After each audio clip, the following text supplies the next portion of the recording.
welcome back to our little Pilates education center. If you do have any props at home or that you'd like to follow along with, a longer band will be helpful for us to find the different kinds of muscles that you can activate to engage through the powerhouse.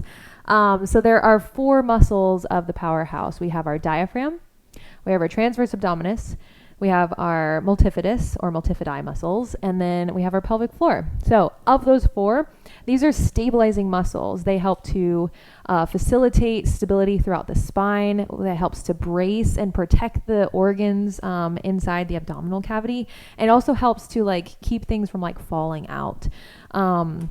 So they're pretty important muscles, and I'm always like an advocate for educating yourself about your body. So there might be some like things that I recommend for you during this video that you're like, she did not just say that, but follow along and see what the tips and tricks are. So first up, we have our diaphragm. So if you do have your band, and if you don't, that's okay too. But if you do have your band, go ahead and wrap it around the back side of yourself, right at the base of your rib cage. So when that happens, you're going to take the opposite bands into the opposite hand. So you've got a nice X through the band there. And so we're just going to find it first, and we're going to talk about why it's important. The diaphragm, as you inhale, try to like soften the shoulders down, sit tall, not rigid, but just tall length. And then inhale to the width of how wide can you go with your rib cage? Exhale, pull the ribs back together. So notice how my rib cage are going out into the band. So that's giving us the feedback to breathe into. Exhale. So you can keep repeating that. If you don't have a band, put your hands on the side of your rib cage and do that same thing.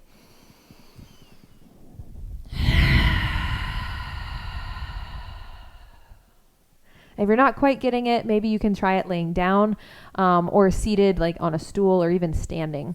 But basically the diaphragm, if you look over at Miss D here, look at the base of her rib cage. So the ribs, they kind of end up here, but then they also go down to end on the side, like pretty low on the waistline, and then on the back side as well. So the ribs are meant to help protect the lungs, the heart, everything in the thoracic cavity, the upper part of your chest.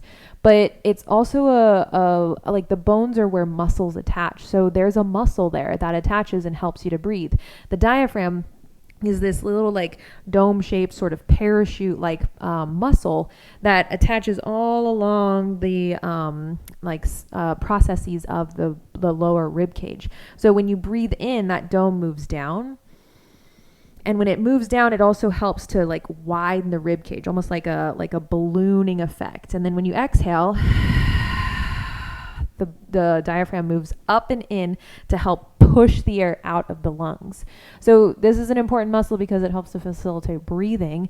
And with that breath work, we get more in control through the movements. It helps to set the rhythm for our movements. It helps you to connect deeper to the upper part of your core. So if you think about when the ribs come together, you can start to see like upper parts and fibers of the core working. So that wrap of the ribs, as I call it, or the knitting of the ribs, or when the ribs pull down and together, that's because of the diaphragm.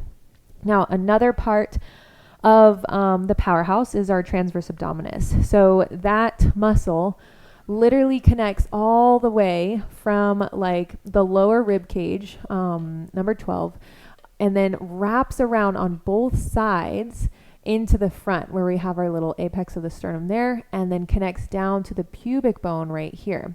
So how does it do that when it can like cover so much space? The fibers cross the body. So most of our fibers we think of like running down or up and down, like the biceps or like the quad when you're extending that leg out and in.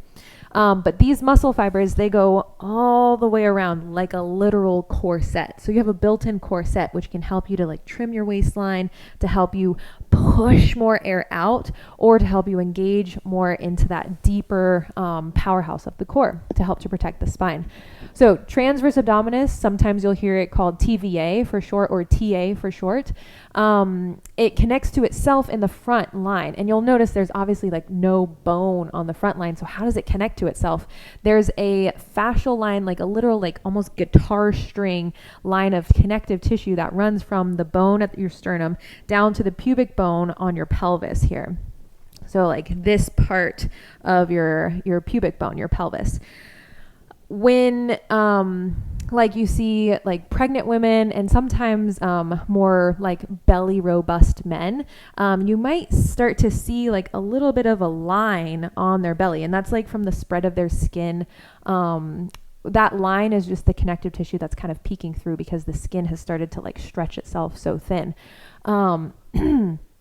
There's nothing wrong with that, but what can tend to happen, what can happen is like sometimes the fibers will start to separate from each other, and that's when the problem happens. So the problem of not creating that abdominal pressure of pulling inward, and instead you'll see people doing crunches or ab work and they're actually pushing outward.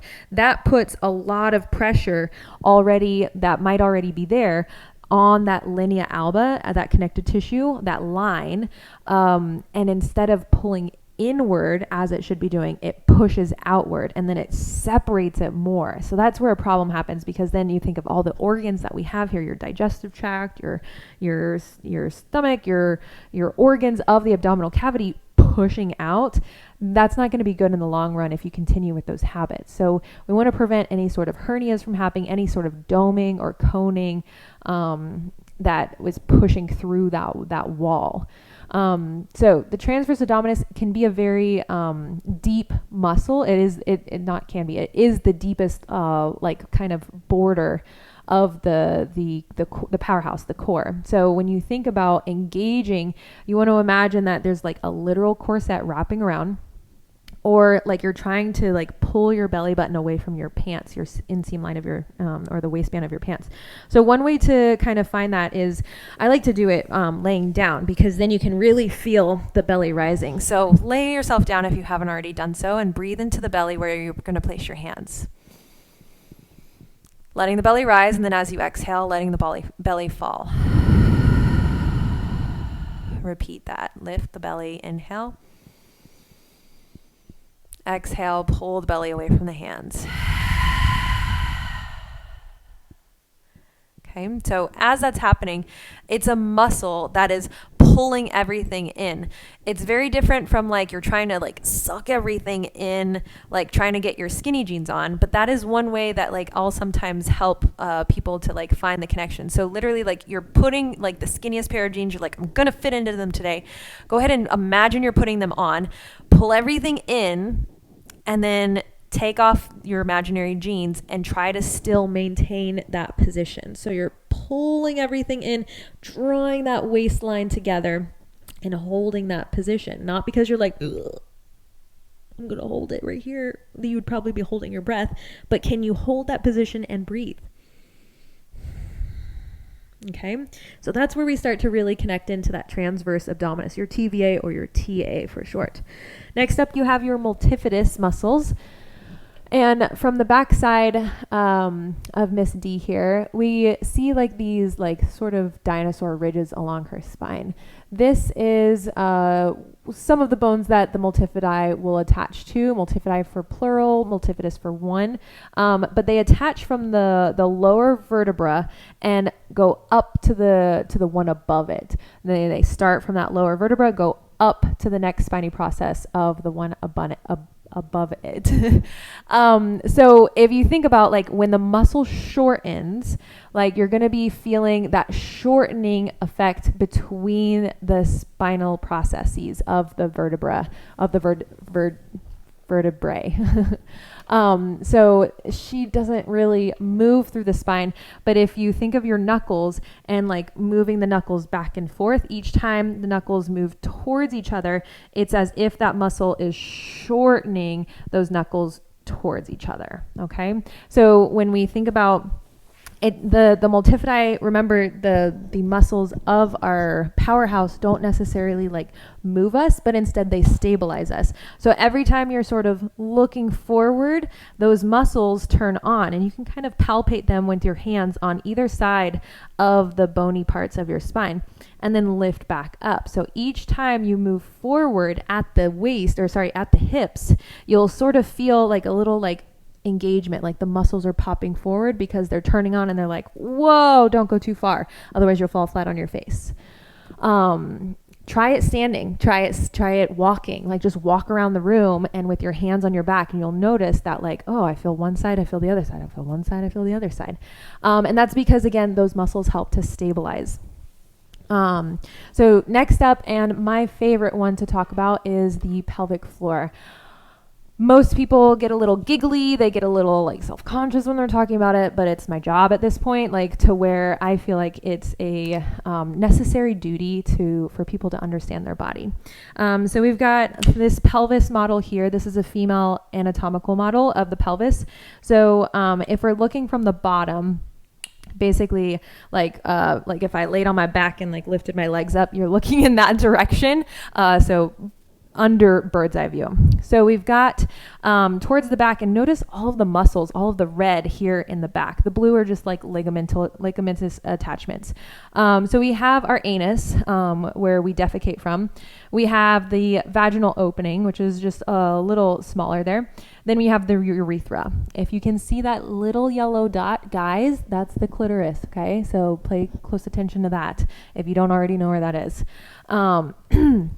So from this anatomical view, you can see like there's not a lot of muscles up in here, which most people think of pelvic floor contractions as like a Kegel.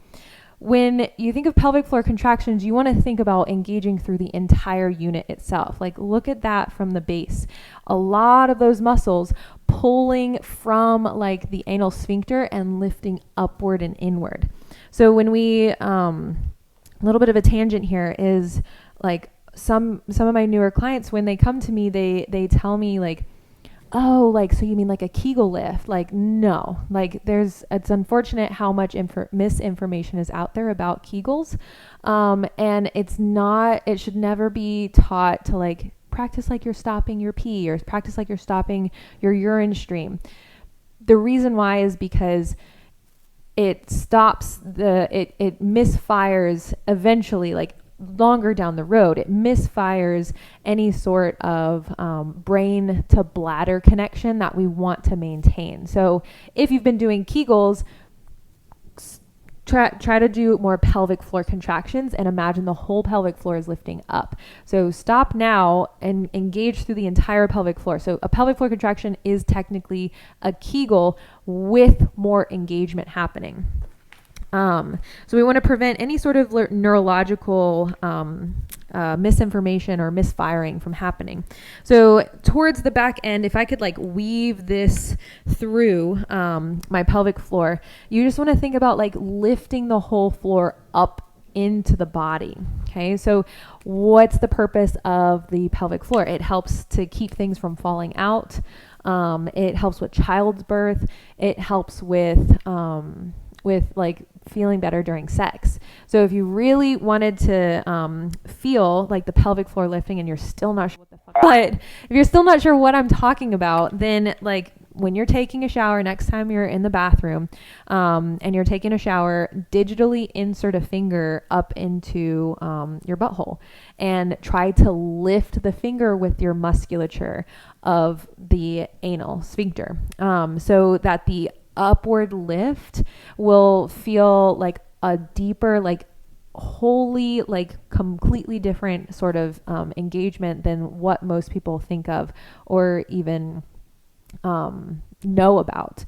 You know, sometimes you might see like people at the gym and they're like, oh yeah, I peed my pants again. Or like if you're jumping or if you're running and you accidentally pee your pants, or sometimes if you sneeze or you cough or you laugh, that downward pressure of like, when people push out into their belly, that's downward pressure that's being put into the pelvic floor. And so that's why you get that little stream of leakage that's happening. If instead you can prepare your body to pull upward and inward and then complete that like upward, inward, pulling towards the spine, wrapping the ribs in when you cough or sneeze, then you set yourself up for success. You set yourself up for, you know, a better life, of quality of life, and not having to wear black leggings all the time or black pants all the time in case you're like, oh no, like I don't want to pee myself during a workout class. But so educating yourself is very important, and just getting to know your body a little bit more, as sometimes like people get upset, or, you know, they like, she just said butthole. Like, what is she talking about? How rude, like not rude, but just like how, I don't know. I get looks sometimes, and that's fine, to each their own, but like everyone has one. So why not get to know it? And then last, and obviously my favorite, is that it's important during sex. It makes sex more pleasurable.